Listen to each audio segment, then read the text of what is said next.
Welcome to माय YouTube channel आरो मट' ब्लग बड' चेनेलाव नोंथांमोनखौ फिन खेबसे बरायहरनाय थालायबाय।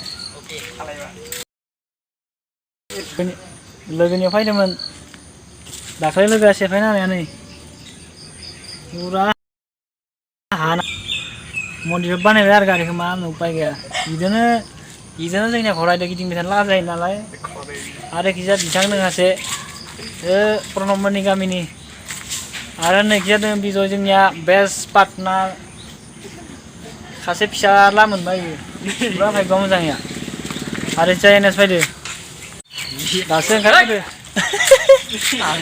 ओंखारबोदो सानि दानिया थांनोसै स्टार होनोसै थाङा नामा थांगोन थ' साइकेल गियावदो ना मानो सारा होदो ससे मट' ब्लग खालामलायबाय फिसा ओरैनो लोगोफ्रा नायलांबाय थादो जोंनि फिसा मट' ब्लगखौ हर आलि गोदान बानायदो आलि गोदान गास एकदम हामा रास्ता बेया है खराब है एकदम बे आलिया आरो नै दामरा गासै सलायदो आलिया एकदमबारे हामा गोदान रिपेयारिं बानायदो इसोरनि गामिनिया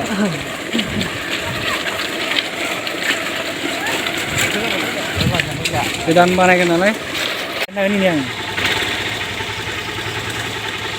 आंहा संनायखौ बानायनायदोंमोन नों मानो संनाय हा थामनेलाव नंबायना थामनेलाव आंखौसो होद एक्सन बुंनानै लागा दिस इज ए नो एक्सन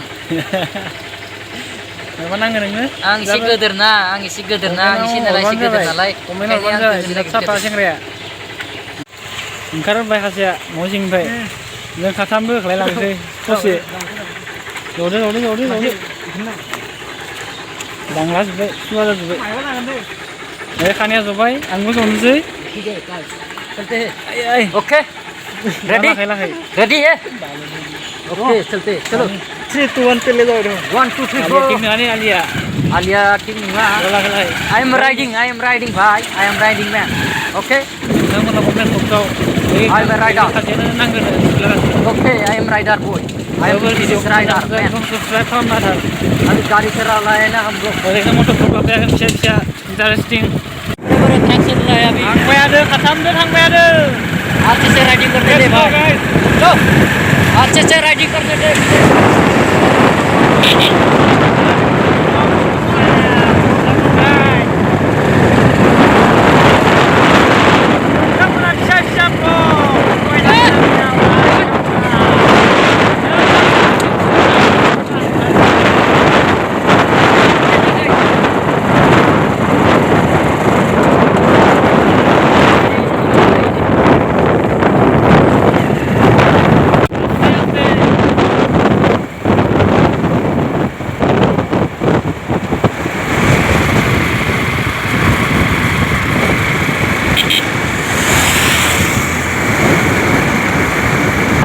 लोगोफोर ब्रिज सायाव नोङो जों दा थाबायबाय थादो ओइनो लोगोआ सासेया गारि नारदो स्टार्ट जायाखैनो गारिया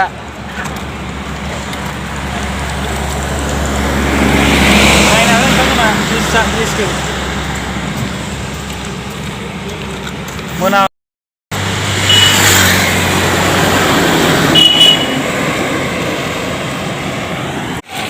ब्रिज सायाव लोगोफोर ब्रिज सायाव थाबायबाय थादो दा जों पुरा मजा लागासिनो दोङो ब्रिज सायाव नोंथांमोनाबो नायनो हागोन ब्रिज साखौ पुरा एकदम बरमानि ब्रिज इयो बरमानि केमेराया बाय मोनाबाय नालाय केमेराया बाय माबा जादों हामा फुया जादों लोगोफोर ओइ जाबाय नुहुरनाया पुलिस थाना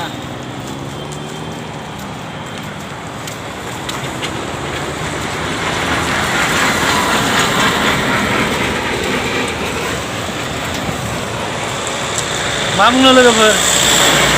लाइक शेयार कमेन्ट साबस्क्राइब खालामना होदो अननानै आरबि मट' ब्लग बड' चेनेलखौ